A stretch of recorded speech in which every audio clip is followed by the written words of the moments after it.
The day my life got absolutely wrecked in the best of ways, I was 6 years old, and I did not even realize what was happening.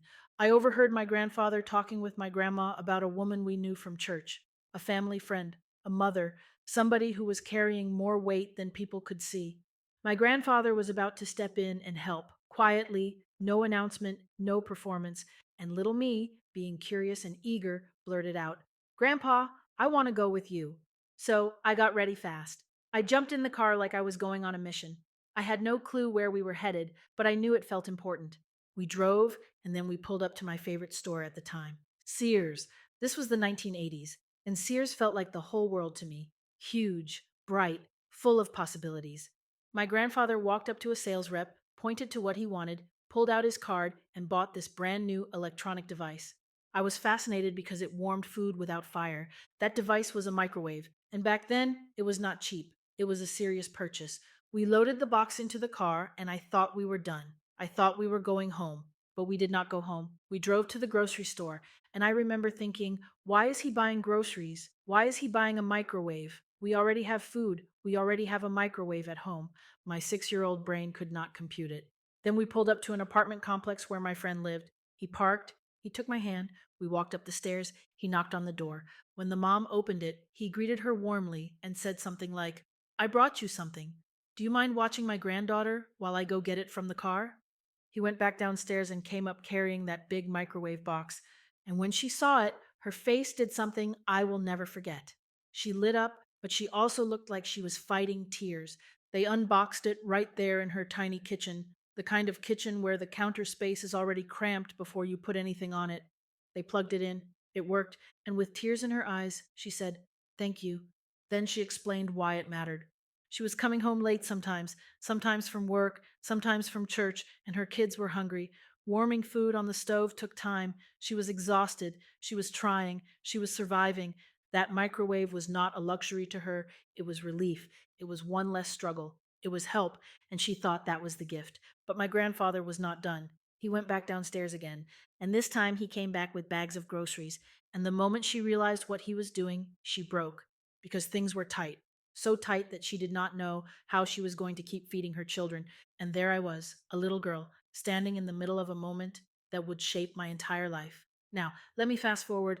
As an adult, I look back and I understand something I could not understand at 6.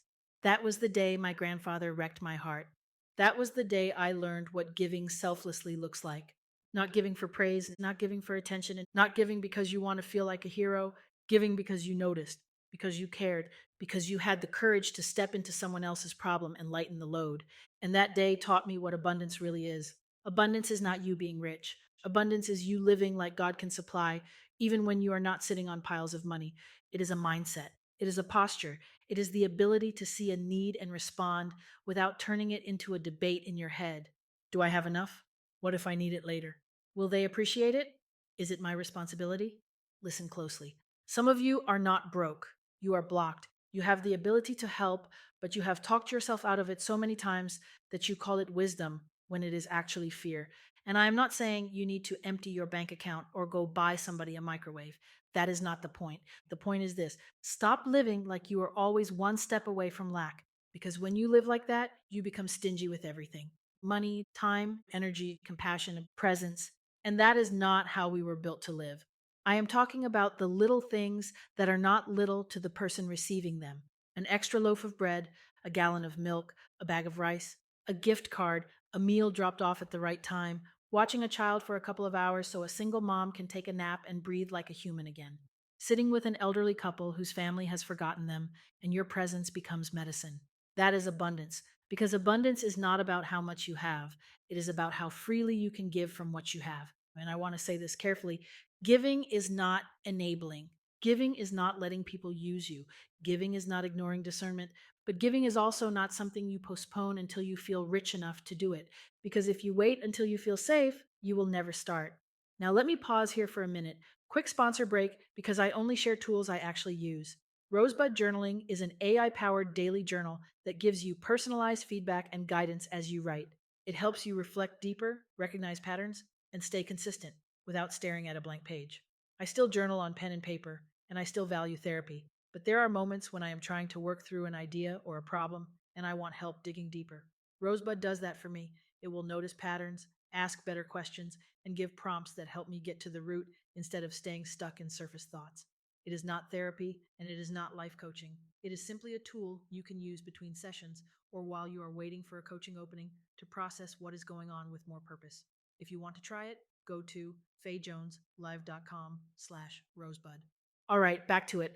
As I am recording this, my grandfather has been in his eternal rest with Jesus for 7 years now.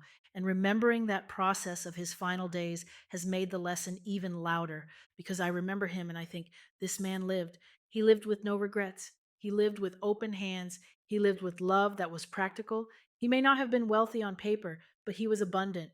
Abundant in compassion, abundant in generosity, abundant in relationships, abundant in impact. And that is what so many people miss. You can work your whole life, stack up resources, protect everything, hoard everything, and still die empty because you never poured into anyone. Or you can live like my grandfather lived, pay attention, move when you see a need, let God use you, and leave a legacy that outlives you because that story did not end in tragedy. That mother did not stay stuck. Those kids grew up, they built lives, they built families, they built careers. And to this day, those grown kids feel like family to me. That mom built her own career and took care of her children. And what my grandfather did in a moment helped create space for a future. That is how legacy works. It is not always loud. Sometimes it looks like a microwave on a tiny counter. Sometimes it looks like groceries in a kitchen that was running low. Sometimes it looks like one person choosing to be more. So here is my challenge to you today. How can you live in abundance today? Not tomorrow, not when you finally feel stable. Today, who can you bless? Who can you support? Who can you encourage? What can you do that costs you something, but also builds something bigger than you? Because your life is not just yours, it is an assignment. And one of the clearest signs you are walking in purpose is that you are becoming the kind of person who gives life to others. I want you to sit with that. Be the person who notices, be the person who moves, be the person who lives like heaven is real and love is supposed to have hands and feet. I love you. God bless you. And if this message hit you, share it with someone who needs it. Also, check out my resources at fayjoneslive.com and keep building your life with intention, with courage, and with faith.